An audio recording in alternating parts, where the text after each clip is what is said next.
Hey, y'all, and welcome to day number 22 of the WSOP and the fourth annual WSOP and All Vegas Poker Daily Spaces coverage. I'm Sherry Pluskota, aka Peaches, aka the White Oprah of the poker community. Hope everybody's doing okay today. It's going to be a great day. It's Tuesday. Please be reminded that we will always try to give the most updated and accurate information possible, but we are human and information is always fluid in the poker world. So please make sure you double check any information we provide to ensure yourself the best experience possible. And please correct us if we're wrong. We want to get it right. Thank you. Don't forget to subscribe to my YouTube channel, Sherry Pluskota 9212, where you can find the recordings of my past spaces and interviews. We are up to day 20 on my YouTube channel, so you can get everything but yesterday's space on that channel currently. Many thanks to Sean McCormick and Craig Larson for agreeing to host my seventh official Spaces meetup game at the Bellagio, 2 p.m. on June 26th. It is a cash game, and pizza will be provided by our amazing hosts. We have lots of Splash the Pot items and attendance gifts to give away, and I'm going to go over them again today. I try to just do it every week or so because it is a long list, but I think it's important that we always thank and be thankful for the gifts that people are giving us to give away at the meetup game. We need to acknowledge that always. The Quilt for Charity fundraiser is ongoing. Please consider making a tax-deductible donation via the designated link to the Poker Gives charity Feed the Homeless program. A $10 donation gets you one ticket. A $25 donation will get you 5 tickets. Don't miss your chance to win this one-of-a-kind autographed poker t-shirt quilt. I was working on that Excel spreadsheet today, and I've got to get the ticket numbers. I got the tickets came in. I've got to get the ticket numbers assigned to the people.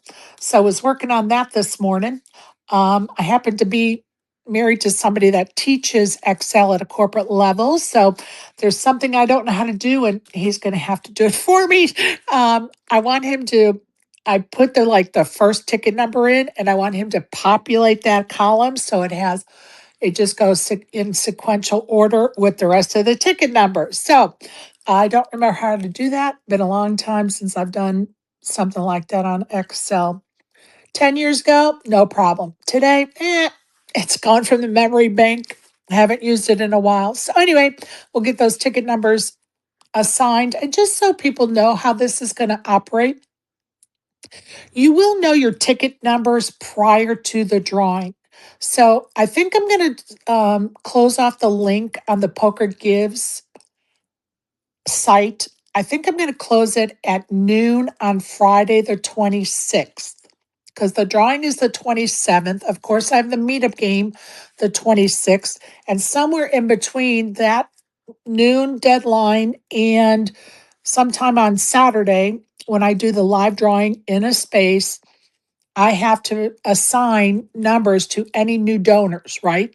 Because I'll be at the WPT or WPA booth on the 24th and 25th, garnering signatures on the quilt, but of course, promoting donations. So hopefully, we'll get some more donations. And so I have to have time to assign numbers and get that spreadsheet finalized. Once it is, it will be posted on all my social media so people can see their ticket numbers. And if you got a ticket, won a ticket that I was giving away, then on that list, it'll have my name, and next to my name, it'll have your name. So, example, Barry got a ticket, so did ASG and Exec Deck from me. So it'll say Sherry Pluskota ASG, Sherry Pluskota Barry, Sherry Pluskota Exec Deck. So that's how you'll know how your ticket number for those tickets that I gave away. So just so I know some people are probably curious about that. I want that list to be out several hours before I do the drawing. And I will propose, I will move the drawing. I have no time in mind to do the drawing because honestly, I don't know how that information, how quick I'm going to get it from the Poker Goes, not Poker Go, Poker Gives folks. And then of course I have to assign the numbers and add those names to my spreadsheet. So I don't know what the time frame is going to be. So I want to just let everybody know, yeah, I would prefer to do the drawing by 11 or 12 Vegas time so that I'm done with that project and don't have to think about it anymore because I've been working on it for several months. So the sooner I get it done on Saturday morning, the happier I'm going to be just personally because it's kind of nerve-wracking. And that's coming down to the wire. There's a lot of details. So but I have no problem pushing it back 3 o'clock, 4 o'clock, 5 o'clock, whatever, you know, as I'm waiting for that information. And we want to make it sure it's right. It's more important to be right and correct than it is to be quick about getting that drawing done. So that's where we are with that, you guys.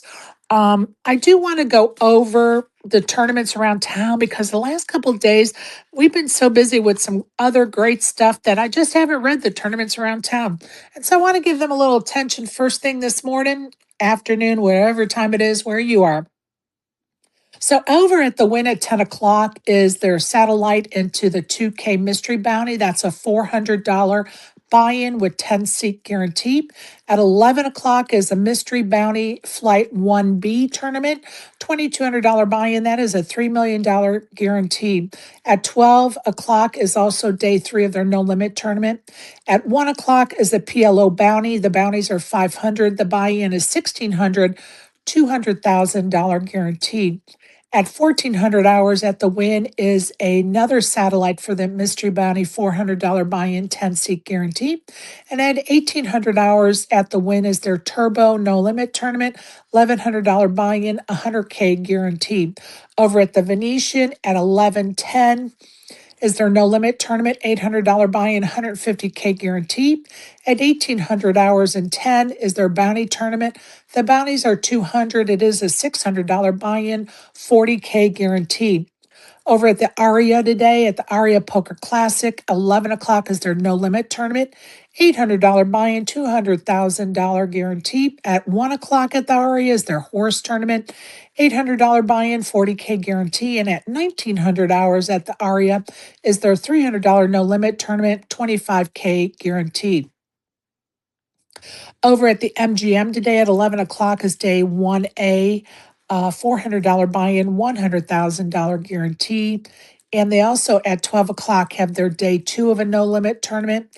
At 1,800 hours at the MGM is day 1B of the same 100K guarantee, $400 buy-in tournament. Over at the Orleans at 11 o'clock, a no limit tournament, $300 buy-in, $30K guarantee. At 12 o'clock is their mixed limit. Deuce to 7, $600 buy-in, $50K guarantee. 1,600 hours is their TOE, that's TOE tournament, $240 buy-in, $10K guarantee. And at 1,800 hours at the Orleans is their no limit tournament, $200 buy-in, $15K guarantee. Over at South Point, 10 o'clock is their day 1C of their $300,000 guarantee, $300 buy-in. 1,400 hours is their '08 tournament, $120 buy-in, $6K guarantee. At 1,800 hours at South Point is day 1D of that $300K guarantee, $300 buy-in. 22 hours and 10 is their Turbo Bounty tournament. Bounties are 25. The buy-in is 120 with a 4K guarantee. Over at the Golden Nugget at 11:10 is their No Limit Rookies and Rex Day 1A, $420 buy-in, no guarantee. At 12 o'clock at the Nugget is an '08 tournament, $500 buy-in, $30K guarantee. At 1 o'clock is their No Limit tournament, $200 buy-in, $15K guarantee. And at 1,900 hours and 15 is their No Limit $420 buy-in, no guarantee. Don't forget, the Nugget has had some add-ons. So definitely double check those tournaments on Poker Atlas because they have been doing add-ons at the Golden Nugget. Okay, so I just wanted to do that this morning. Don't forget, Mandalay Bay has that $60 daily tournament at 1 and 8 p.m. No guarantee. 10K starting stack, 15-minute blinds. So just wanted to kind of go around town and give those tournaments because we haven't spoken about them for a couple of days because we've really just had other things on the agenda that kind of outweighed them, so to speak. Yeah, so here we are. Hey, ASG, and hey, Joey, how are you guys?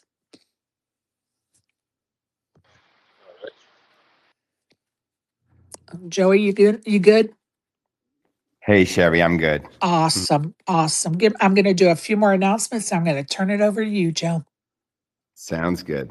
First of all, Nikki Limo is going to be with us on Thursday. I'm looking forward to that. I've been doing a little research, and um, it's funny how sometimes when I'm researching, the flow of my questions just like goes. And then there's some guests that I'm like, I don't, the float isn't there. It takes two or three tries, and then all of a sudden I find the flow. But Nikki is such an entertaining person that I just think it's easy to come up with questions for her. And I hope you guys come up with some questions for her as well, because I think she's going to be a delight. Congratulations again to our photo contest winners. Kieran took down the $22 ticket, and Brandon gets the $16.50 ticket if he sends me his screen name, hint, hint. And Software Brian won third place and the $11 ticket. Many thanks to Katie Lindsay and ACR for the tickets and sponsorship of that photo contest. And to those that gave me photos to use, I appreciate all of you as well. So thank you, and congratulations to those winners. It was a fun contest. I hope if I do it next year, more people take a stab at it, because first place only got three pictures right, and two of them were a pig and a cat. So I think your chances were better than you think, people. Anyway, um, I want to take the chance now to thank Joey again for sticking out with us this summer and being our poker coach this summer. He has given us such great content, and I'm happy to say that our friendship has flourished, as well as mine with Colette and Tracy, which I love making new friends. And I just want Joey to enjoy this presentation of his Understanding Fold Equity lesson. So without further ado, Joey Gargiulo, thank you. Thank you so much, Sherry. I really do appreciate you. So, fold equity and understanding fold equity. And I understand my audience, but we also have to respect that there could be people in the audience that have no clue what fold equity is. So, quote a movie. I'm going to explain this like you're a 2-year-old. So just bear with me if this is like, I know this, yada, yada, yada. But then I'll read something that, and maybe you'll pick something up. So before we talk about fold equity, let's just talk about equity, because that's where people, the first thing they have a problem with is what's equity? So the easiest way we could explain equity is imagine a pot that has 1,000 units in it. We say units because you might be playing cash, you might be playing a tournament, yada, yada, yada. There's 1,000 units in the pot. You're holding ace king, your opponent's holding queen queen. There's a 45% chance that you could win that pot, which means your equity is 450 units, right? 45% of 1,000 is 450 units. And if we did nothing more than just played the hand mathematically, meaning all in, flip a coin, over the course of thousands and thousands of the coin flips, we will win 45% of the time. Our hand is worth 450 units at any time that it hits, which means 550 is lost 55% of the time. Okay, now we get the equity part. However, there's this secret weapon in the room where we can actually still win pots without hitting our cards. Wait, how does that happen? Ooh. Well, there's only two ways to win a hand. One of them is we bring the hand to showdown and we realize our equity. We win. We hit our ace, we hit our king in that situation, right? At showdown. Doesn't matter if we flop it, turn it, make it on the river, yada, yada, yada. The second way, though, as poker players, that we can win pots is to get our opponents to fold the better hand.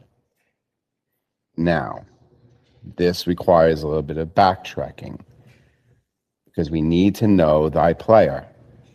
We need to ask ourselves, what percentage of the time does this particular player fold the better hand based upon what they see on the flop and the turn and the river? In other words, if you might say, well, how does ace king or any hand get pocket queens to fold? Well, what if they're two red queens and the flop comes club, club, club, and you just happen to be holding the ace of clubs? It's not suited with the king. You just have the ace, which means you have the only card that makes the nuts. Now, know thy player. A calling station may never go away with their two red aces. But a GTO player, well, they certainly would, wouldn't they? They would look at their two red cards and see that they really don't have any way to improve if we already have a flush. And even if they have a spade in their hand or a club in their hand, they can't make the nut flush. So a good GTO player would fold. We just need to know what price they would fold at, what percentage of the time they would fold. That ability to get an opponent to fold, especially if we have more outs, like we still can make the nuts, well, even though we're supposed to win that hand 45% of the time, on that particular flop, we might take it down 70% of the time without even going to showdown with that particular player. And I don't want to go much deeper than that, but that's fold equity. Fold equity is when you bring the ability that you gain more EV, you gain more equity in the hand based upon the understanding that your opponent would fold under certain circumstances. Now, the ace king versus king queen, that's dramatic, but sometimes it's easier than that. A lot of times it's easier than that. Okay, so fold equity is one of the invisible engines of poker. It is what gives aggression its second life. It is what allows you to win pots without showdown. It is what turns some drawing hands into powerful semi-bluffs and some all-ins into more than just gambling on a run-out. Anytime you bet or raise, and there is a meaningful chance your opponent folds, fold equity is in the room. A lot of players understand pot odds better than they understand fold equity. They think only in terms of what their hand is worth right now. But stronger players think in terms of paths to victory. If you can win by improving and by making your opponent fold, the value of aggression goes up dramatically. So that's the two-way part. Not only is there a percentage of a time that your opponent folds, but you also have outs to be having a better hand. It's a double-edged sword, which is awesome, okay? This is why a draw can be played aggressively. If you raise with a combo draw, for example, you're not just hoping to hit. You may also get the hand to end right there. That two-lane road matters. If you only called, maybe your only road to victory is connecting later. That can still be right, but it's a different kind of math. Fold equity becomes especially valuable in tournaments where stack pressure and payout fear can make players fold hands they might normally continue in a cash game. Also in a tournament, different stages of the tournament, we can get people to fold hands that they normally would play. Think about that, okay? It matters in 3-bet pots. It matters in turn barrels. It matters in river shoves. Anytime the threat is real, fold equity can do serious work. But this is where people get into trouble. They overestimate it. They tell themselves a player can fold because they want the bluff to be good. That's fantasy. Fold equity is not what you wish existed. It is what the opponent is actually capable of doing under those conditions. If the target is a calling station, for instance, your fold equity might be microscopic. If your image is wild, it is also going to shrink. If the board hits their range hard, it's also going to shrink. If the line you are telling does not make sense, it's going to shrink.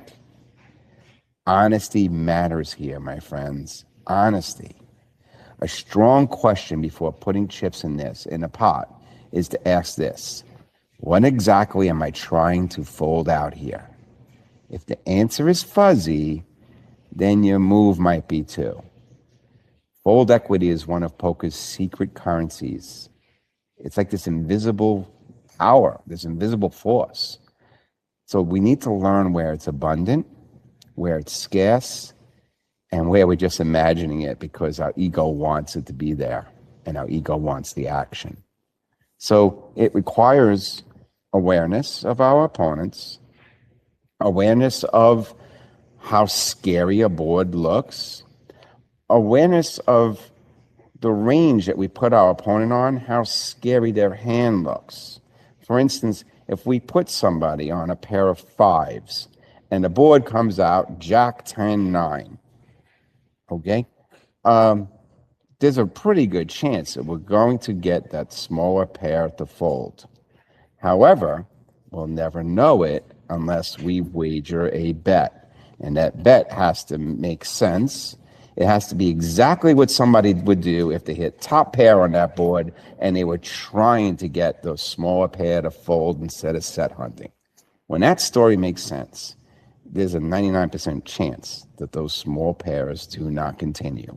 Unless they're calling stations. You know, calling stations call everything, all right? But this is why we need to know these things. I hope that this makes sense. We can go deeper if anybody has questions, but that's the most simplest way I can explain fold equity. Appreciate that, Joe. I see ASG has his hand up. Go ahead, ASG. Yeah, well, at least at the start of that uh, reading or whatever, it sounded like you were combining fold equity with implied odds and reverse implied odds, and that wasn't fold equity. And then, yeah, towards the end, you're never trying to fold out a fives hitting a set. You're trying to get value of fives calling. Like, yeah, I just don't abide by that line of thinking of trying to fold out somebody hitting a better hand later. Right, but you get that. In other words, you're trying to fold. The only way you could win the pot is to get the other opponent to fold because you don't, at least at the time when you're placing the bet, you don't necessarily have the best hand yet. Does that make sense? No, I'm saying like if the flop is 9-10 jack and you're trying to represent a jack, the jack isn't trying to get fives to fold. The jack is trying to get value from the fives. Right, but what if you're holding ace king there? You don't have a jack, right? You're still holding ace king. So can you improve? Yeah, you can get an ace or a king on the turn of the river, Or a queen. or a queen, right? So, but hey, exactly. So we have a lot more. What happens is we pick up more equity with the more outs, but we still don't have it yet, do we? Right? Right, but yeah, I'm trying to say though, like when you're repping somebody trying to get value. You're not repping somebody trying to get them to fold. That's the whole point of like repping is you want them to fold, but you're repping a hand that's trying to get value, not a hand that's trying to fold out a set. Right, I see what you're saying. In other words, you need to convince them that you have it and you're just trying to extract some value out of it. That's why sometimes, a lot of times, it's not the big bets that get people to fold. It's the value bets. Like it looks like you're milking them and they're like, oh shit. And then you triple barrel and then it's like, oh no. Like how much can a person really, how much could we tolerate, right? When we're sitting there with that little pair. So yeah, I like the way you explained that. That's perfect. Thank you, ASG. Appreciate that. Joey, appreciate that lesson this morning. Tell us what you're going to teach us tomorrow. Tomorrow, we are going to talk about protecting your energy. Oh, I like it. I Yeah. like it. And I wanted to let you know that I'm gifting you one ticket to the quilt raffle because I Oh, thank you. appreciate you working with us this summer and committing to being here for 53 days. So, No, that's so kind. Thank you so and much. I appreciate you. Mhm. Absolutely. Been giving them away all summer long or spring long, and definitely wanted to give you one this morning. So thanks, Joey. Go ahead, ASG. I also invented my own semi-related terms. I was wondering if you could quickly figure out what they mean just by me saying. The first one is tilt equity. Wait a second. Say Yep. that again. You want Joey to figure out what term? Uh, I invented two terms. Oh, you Or invented two terms. Okay. I'm yeah, sorry. It's hard to hear you. You invented two terms and you yeah, want us to figure out what you mean by them? yeah. The Okay. first is tilt equity. Self equity. Go ahead, Joe. No, tilt equity. Equity. Yes. Oh, tilt equity. Okay. Go ahead, Joe. Oh, I like tilt equity. So, anytime that we could, so anytime we can pick up EV, okay, it gives us, so we have the math, that's our equity. But when we add positive EV, or we could actually do the negative by accident. Whenever we have positive EV that is not math added to the equation, it's this imaginary, we have to assign some kind of percentage to it. So if we know that we have somebody who's on tilt, that's positive EV in our book, which means all the decisions they're going to make will be skewed a little bit. So we have to somehow assign this imaginary percentage, and it depends on the situation, to add to our real equity. Does that sound right? Yeah. So basically, I'm adding that where basically, like, say you're Adam Levy against Phil Hellmuth in the main event, and you have Queen 10. There's the odds that you hit the Queen 10 for the straight, and then there's the additional odds that if you do hit Queen 10 for the straight, Helmut's going to tilt off, and you'll get even more chips from him. Right. Oh, I love that story. And that compounds into the next hand and the next few hands, doesn't it? Exactly. Yeah. Love it. Oh, see, yeah. So over the course of a tournament, this imaginary equity that we build is building, and it's on our side. So take somebody like Bryn Kenny, who can be very loose and open with his ranges, and really put his opponents on tilt. Because when does anybody have King 8 here? But he does, right? Um, Over the course of time, that builds up in everybody's head. So then when he really does have it, nobody actually believes him. That's amazing equity that he builds up from the tilt equity. I love that. Did you have another term, ASG? Oh yeah, this one's easy though.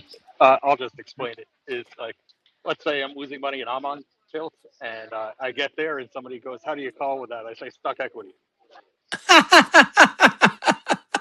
Equity, I love it. Stuck equity. But that really is a It thing, is, right? of course. Yes. I love it, ASG. Bringing it in with some new terms for us. We love it. Oh my God, I love it so much. Love it so much. Well, thank you for those comments, ASG and Joey, for the lesson. And we'll look forward to tomorrow's lesson, Protect Your Energy. Looking forward to that lesson as well. Want to let everybody know that the Pass Casino in Henderson is now under new ownership. Never been there. It was the first time I ever heard of it was when I read that information. So for those of you that know of the place, it is under new ownership. Be reminded on Friday, we will give out some more chances to gain tickets for the ladies poker package giveaway sponsored by the Hippodrome Casino in London. Many thanks to Carrie Jane Craigie, who offered me a €3 ladies event seat for October 18th and a ticket to the boot camp and supper on October 17th for me to give away. And I'm so excited to be able to have that package to give away to one deserving lady. Of course, there's no There's no hotel or airfare connected, just the ladies' event seat and the boot camp and supper. So I'm looking forward to giving away some more tickets this Friday during the space. Last week we had Tracy earn 3 tickets. Hopefully she'll earn 3 more this week. And then, of course, at the meetup game, anyone that's attending female wise can earn 10 tickets if they are interested in getting into that drawing. And of course, I only want ladies in that drawing that are committed to going to London to use that package because it is not transferable. We don't want it to go to waste because we definitely want Carrie Jane and the Hippodrome to give us other stuff to give away. So we, don't want to burn that bridge, folks. We are very fortunate to have such a great thing to give away. Team Spacers ASG, we're on the move. There are 1,202 entries in that contest, and we have moved up in the world to number 472. And I have to say, it was a sneak attack by Stephen Song, who finished 100 for 103 points in the Colossus. And the good news is Eric Baldwin has stopped worrying about poetry and is focused on winning the Colossus, and he's still in it to win it. And guess what? We should get some big points from him still being in the Colossus because there's what? How many left in that? Let me look really quickly here. I want to say there's 9 left in there. So he should garner us some points too, SG. What do you think? Final table. Ooh, what are the points going to look like if Song got 103 points for finishing like 39th?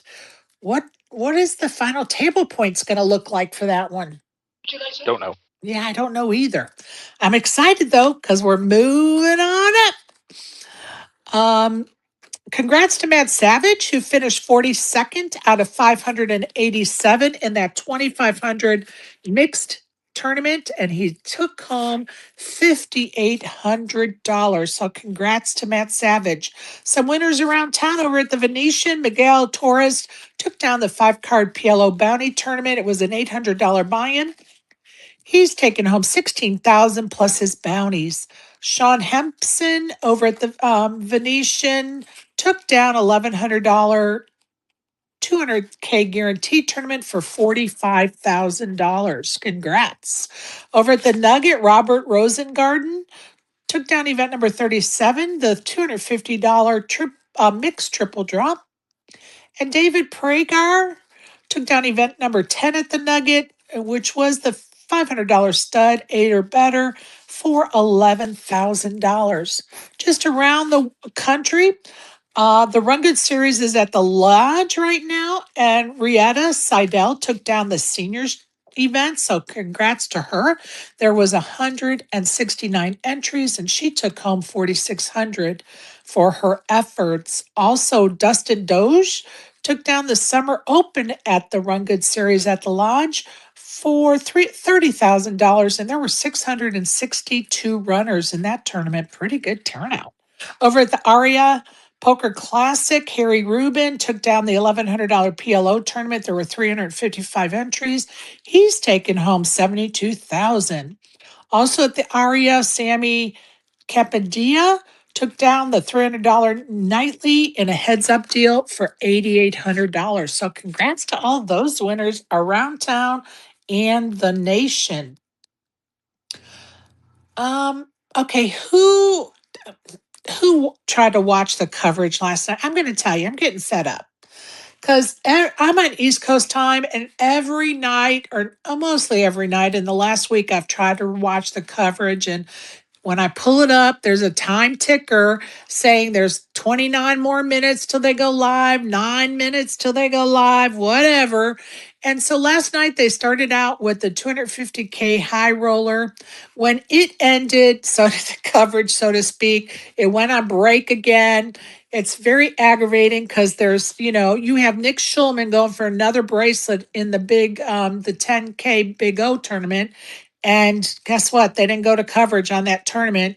And somebody tweeted about it, and Platt said that it's because they thought there was going to be a day 4. So they had misinformation that yesterday was actually, a day they probably should have done coverage. But pardon me, for me, I'm sorry, but you should be just going every minute of every day as the afternoon, evening comes to or falls upon the WSOP. You should know you're going to be covering a table somewhere. And I don't care if it's the $500 seniors event, the $5,000 senior event, or the 250K senior event. We want coverage. We don't care what it is. We want to see poker on the live feed, not a bunch of commercials and a clicker time ticker, of when the next time we're going to see poker on that channel. I finally shut it off and went to sleep. I was so aggravated. Anyway, that's my soapbox on that. Anybody else have any comments? ASG? Did you hear Blaz? Say that again. Just oh my god. Uh, you know, Blaz I think crossed the line last Uh-oh. night. A lot of people were complaining about him in the chat. And honestly, I never got Every to watch it. So go ahead. Okay, so I heard this secondhand, but from many, many, many people. But like basically every time they went to the 5K seniors final table from the 250K, he complained about how they were going away from the 250K and refused to do commentary on the seniors table. What? Okay, that is never acceptable. I'm sorry. That attitude is never acceptable. He can think it all as he wants, but as a commentator, he is insulting a lot of people in that audience. Like, wow. Wow. And I'm going to be on. Yeah, Yeah, go ahead, Joe. it was bad. It was bad because he was like, "Why are we looking at a seniors event?" Like he was downgrading the seniors event. And it wasn't until finally they were heads up and the last hand for the bracelet where they shut him the fuck up. And they're like, and then he even said, "Oh, you know what? There's a lot of respect I have to give here." And he finally shut up then. But it was very disrespectful to the players. Wow. Wow. Yeah. I'm just going to tell you, last night was like the last straw for me with trying to watch some live feed. And guess what? I didn't get to watch any live feed. Like, I'm so pissed that I've wasted my time yet again trying to watch live feed. And all I get is a clock saying that it's going to be coming in a bunch of commercials. Like, get the fuck out of here. They need to bring the production to the United States from Southern Korea, or this is going to be like this every year, and people are not going to tune in. Your poker players are not going to tune in. This is not what we want. It's disrespectful last night to the seniors. Come on, people. We need to do better. Like, Yeah, and keep in mind they have a 2 hour delay to work with.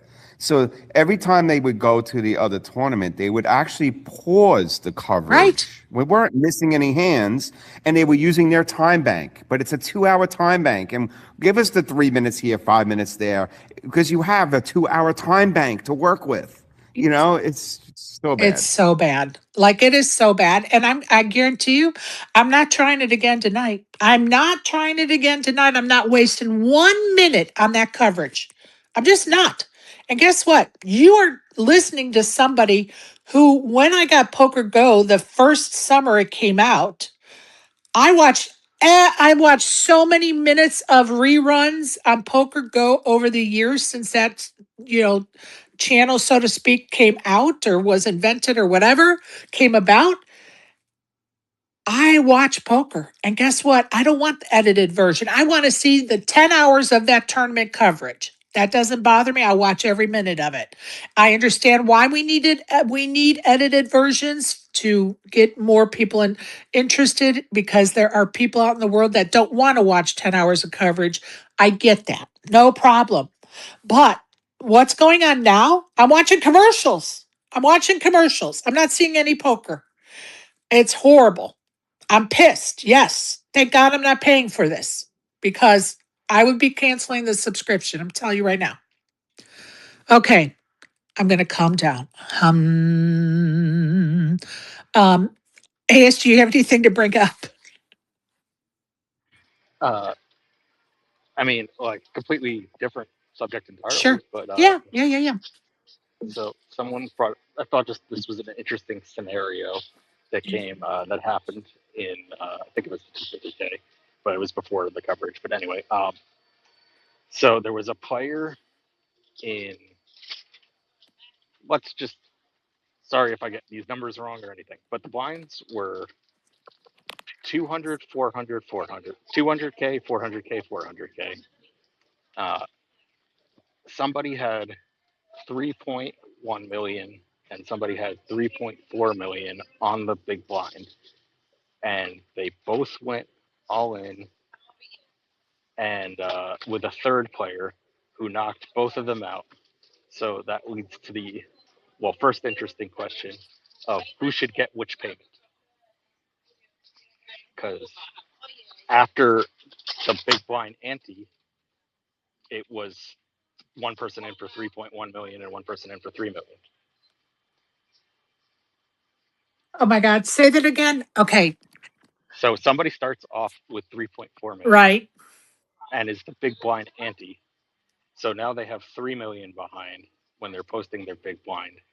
So the other person has 3.1 million and they both get knocked out by a player. So I think the ruling was it was how many chips they had before the hand started, but that was an interesting question. How could it be before the hand started? It's got to Because be before after the the hand, big blind. It has to be after the ante is met. No? I'm so confused. well, that's the thing. It's very confusing. I am. I'm confused. Is like because it's about who gets gets paid in what slot in terms of not like how many chips they get. So because the person who covered them both won the hand. So this was about payouts. Good. Oh, wow. So it Right. has to be Who's out yeah, first? Yeah. it has to be the stack prior to the big blind ante being taken Yes, up, please. right? Yeah, that's small. That's what they said Yeah. basically. It has to be the stack size prior to the hand being dealt. Yeah. So, but the interesting part about that is like Oh, if they were heads up against each other, then the person with who started off with less chips would still be in the tournament if the one who was in the big blind won, and the big blind would have been eliminated if the person who is with the less chips won. Like, you know what I'm saying? Like, yeah, but in this case, yeah, in yeah, this case, yeah, it has to be the chip stack size prior to the deal. Is what it would be based on. And that, yeah. yeah. Wow, that's So tricky. yeah, Tricky it to was just think about interesting even. how Holy the shit. yeah how the big blind ante created this scenario was Ugh. just I thought an interesting thing that came up. Yes. Yes, dude. Yes, dude. That's very interesting to think about. Wow.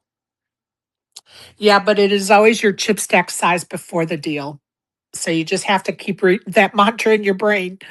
The chip stack size before the deal. The chip stack size before the deal. Wow. That's a lot to think about, though, for sure. For sure. You know what we haven't heard about in a while? The four-handed flop of the four-carded flop.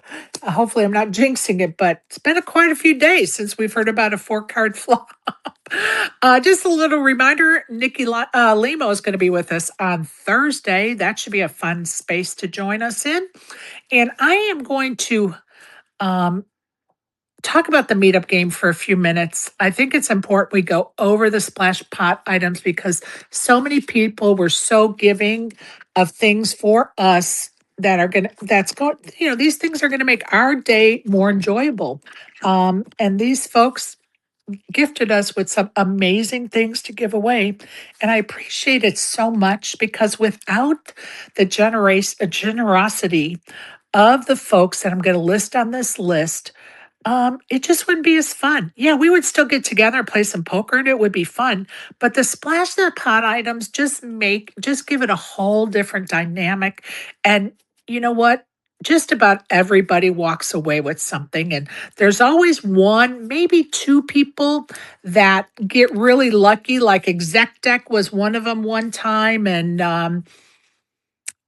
Isaac was another one of them one time that they just like cleaned up on like they just kept, and Pac-Man, P-Man, he was another one that got lucky and they just kept winning the Splash the Pot items. Not that other people weren't winning them too, because there were enough, but there seems to be always one person that gets real lucky and gets to maybe win two or three or four of them. So it does produce a different dynamic to the meetup game as well as the trophy. Like people are fighting for the trophy. And this year it's going to honor the celebrating of the 250th birthday of America. So it's got the American flag on it. And it also is paying homage to our last winner of the trophy, Curtis Larson, who served in our Marines here in the United States. So it's the trophy is always going to pay homage to the last winner of the trophy. So excited about that trophy. It is beautiful. But I'm going to quickly go down this Splash the Pot list because I think it's important that we do. So if I don't say a name associated with the prize, just assume I gave it or I donated it, because I found some great deals on some things. And I was like, yep, we're doing this for the meetup game. And I just got it. Makes me happy. I love to give shit away. So if I don't list the name, just assume I gave it. Okay.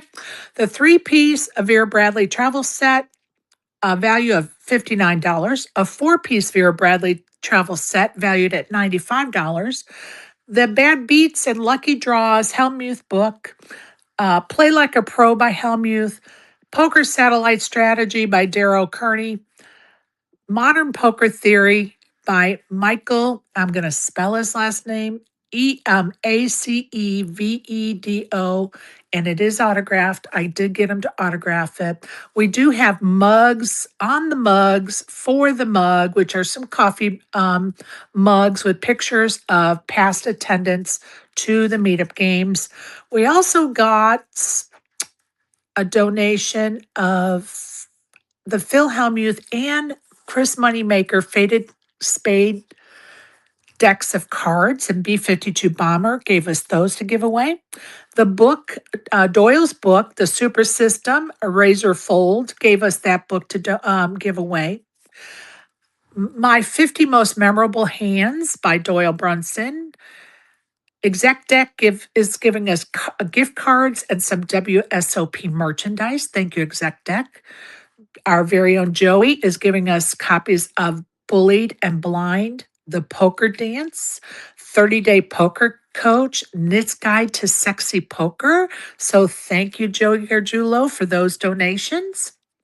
The GVG is working on something. They're going to let me know. The Run Good series sent me some swag to give away. So thank you, Tana Karn, for the hats to give away. Haley Hannah's book, and it's 20. The title of the book is 26. I have 2 copies of that to give away, and I have a peach. Wonder who donated that? A peach cookbook. Also, if you wear red, white, or blue that day, and that could be a scarf, a pin, your whole outfit could be red, white, and blue, you're going to be entered into a drawing for everyone that wears something red, white, and blue. Attendance prizes. Razor Fold is going to customize a Doyle Super System 2 book once he finds out who wins it.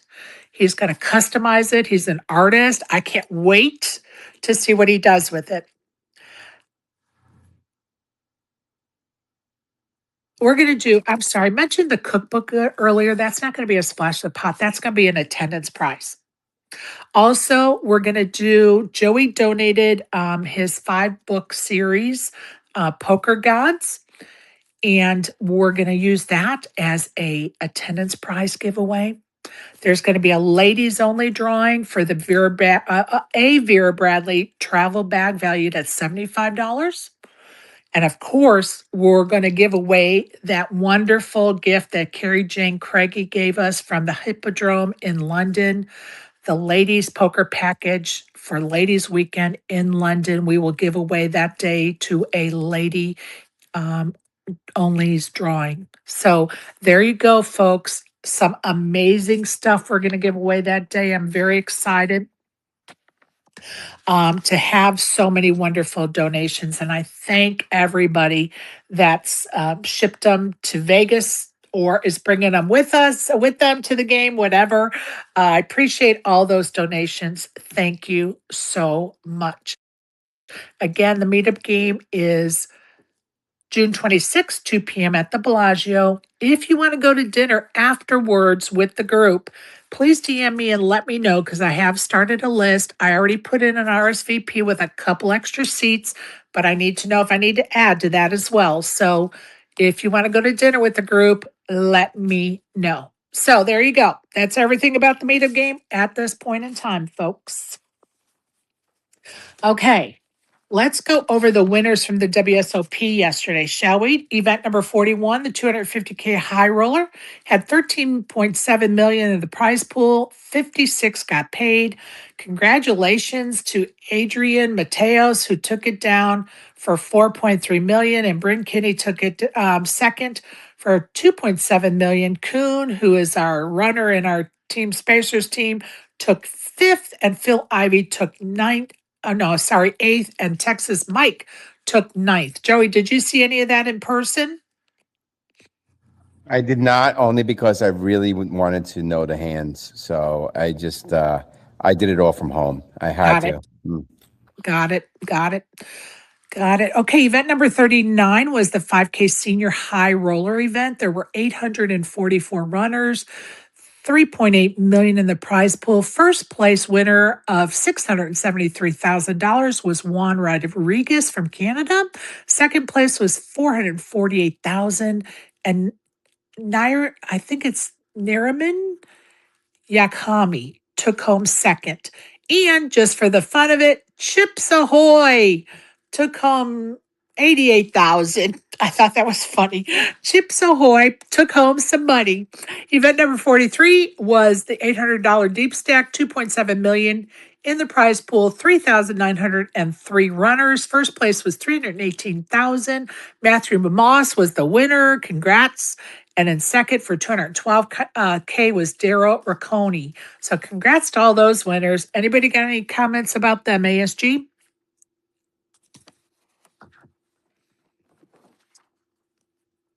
Nope. All right. Just Adrian's been on a roll lately. Heck yeah. Heck yeah. Joey, any comments on those? Yeah, if you really want to see the masterminds, two of the masterminds of the world, Bryn Kenny and Adrian, who literally, what it came down to is exactly what we all have been coached, that when you get to a certain level, you are your own worst enemy, and the only one that's going to beat you is yourself. So it really came down to who was going to make the mistake first. It's a classic matchup. It really is. You get to see some amazing poker. I love it. You know what? I made a little error on the Splash the Pot items. Poker.org, Sarah Herring and the crew over there gave us hats to give away. And Tana Karn with the Run Good series gave us hats and t-shirts to give away. So I want to make sure I clarified and cleared that up, you guys. Also, anybody that's interested, I did put a small staking package together. If anybody's interested, let me know. I'm only selling 50%. I put it out yesterday. I think I'm already got rid of 25%, but anybody interested, let me know and I'll send you the information for sure. I'm just going to go around and talk about what's going on at the WSOP today at 10 o'clock, event number 46, day 1B of the $1,000 seniors event. 11 a.m., event number 34, final day of the $500 Colossus tournament. 6.7 million in the prize pool, 16,269 runners. There are 9 left. The winner's going to get 550,000. Yufeng Wang is in first place with 178 million. Jose, and I'm going to spell his last name, Orozcogomez, has 135K in his stack. Eric Baldwin, our runner for Team Spaces, is in seventh place with 49 million. So we need him to level up. Double up would be amazing. Event number 46 is at 11 a.m., day 2A of the $1,000 seniors event. John Katina I believe is how you say his name, has 795K in his stack. Arya Stark has 645K. And just for the fun of it, Pack 9 has 216,000. At 12 p.m., event number 47, day 1B, the 25K High Roller 8-handed pot limit tournament gets underway. At 1 p.m., event number 45 is a final day of the 2,500 mixed Omaha High Low 8 and 7 card stud High Low 8. 1.3 million, 587 runners, 24 remain, 248,000 for the winner. Andrew Yee has 1.7 million in chips. Nick Bartholomew has 1.4 million. Just a shout out to Cindy Violette. She is in 15th position with 740K. So good luck to her and the rest.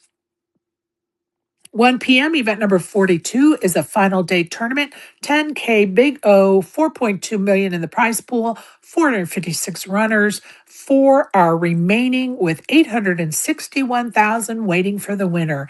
Daniel Arnroni has 13.1 million in chips. Aaron Cuppin has 5.4 million. Caleb Firth has 4.6 million. Douglas Lord I think it's a Loguri has 4.5 million in chips. 1 p.m. is event number 48, day 2 of that 10K Raz tournament. 1.1 million in the prize pool, 119 runners, 55 remain. Calvin Anderson's your chip leader with 343,000. Maximilian Schindler has 281,000. In third position is No Sauce 2 with 269,000. In fourth position is Josh Arie with 240K. Some others in it to win it.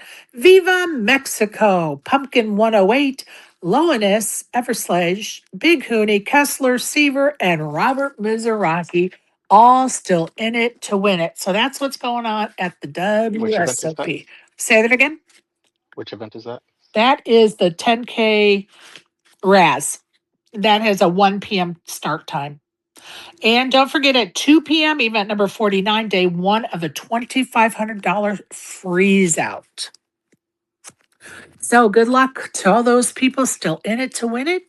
And those that are starting a new tournament today, good luck to you as well. All right. I'm just trying to read over my notes real quick. Okay, Joey, any topic you'd like to bring up or discuss? Yeah, I'm still in that heads up match. You haven't seen it yet, have you? No, I haven't seen nothing. All right, so let's paint the picture. Okay, if it comes down to a battle of who makes the worst mistake, let's look at the two players. On one side, you got Adrian Mateos, who is very surgical. So when Adrian makes a mistake, it's because maybe he didn't calculate the odds right and made a call, he called a value bet that he shouldn't have called. He makes tiny surgical mistakes because his game is surgical. Now, bring Kenny. His number one asset is his aggression, right? You've seen him play, right? So he makes these big decisions. Therefore, when he makes a mistake, sorry, the phone is ringing. Yep. So Bryn makes big decisions. So when he makes a mistake, they could be big mistakes. In other words, you shove all in at the wrong time. Usually you have fold equity, but what if you don't? So, and that's what it came down to. So really, even the announcers knew this. Like, I guess, I don't know which one said it, but they said, Adrian Mateos is coming with this double-edged, super razor blade sharp sword. And Bryn Kenny's coming with more like a club sword, like you know what I mean? Like, boom, right? But it was precision versus brawl versus like it was the perfect matchup, and it doesn't matter if you call one the villain or the other. It was the perfect matchup, and it was very, very interesting. I look forward to it. I really do. I just hope I can find some time to catch up on all this because you guys know my life is crazy right now. And normally I just try to stay at least caught up to a certain extent, and now I've barely watched any coverage, which is Mm. so unusual for me, but I just, I'm a victim of the new changes for sure. It's definitely not good for me or my schedule, but hopefully I will get to watch some of it, if nothing else, on my flight to Vegas next weekend. We'll see. ASG, you have anything you want to bring up, buddy? Nothing else today. Uh, yeah, I'm good. All right. Appreciate you guys. I'm going to let everybody off the hook and we're going to get out of here early today. And if you're on the felt today, Joe, you playing today? We're checking back into Horseshoe today, Oh, nice. and I have my eyes on the deep stack room, the satellites. There's a 250 PLO tomorrow, but here's a little tip for those of us that are here. Okay, those landmark satellites that they have. For instance, there's a $240 tournament. You have to 10x your stack, and when you do, you immediately receive $2,000. Right. Right. So minus the rake, it's really more like you only have to win 1 out of 9 of those to break even. Let me say that again. You only have to win 1 out of 9 to break even.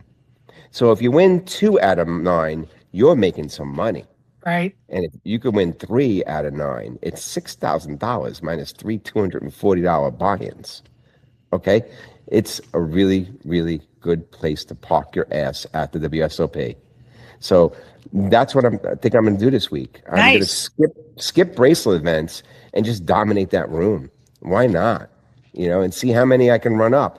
Can I get 10 of those under my belt? And out of the 10, see how many I cash in. So it's the Definitely a best good money in rate town. of the return. Yeah, Sherry, if we sat at a slot machine and you knew that it took 9 spins to get back your money, you would spin 9 times. I know you would, right? Hell yes. Yeah. Hell yes.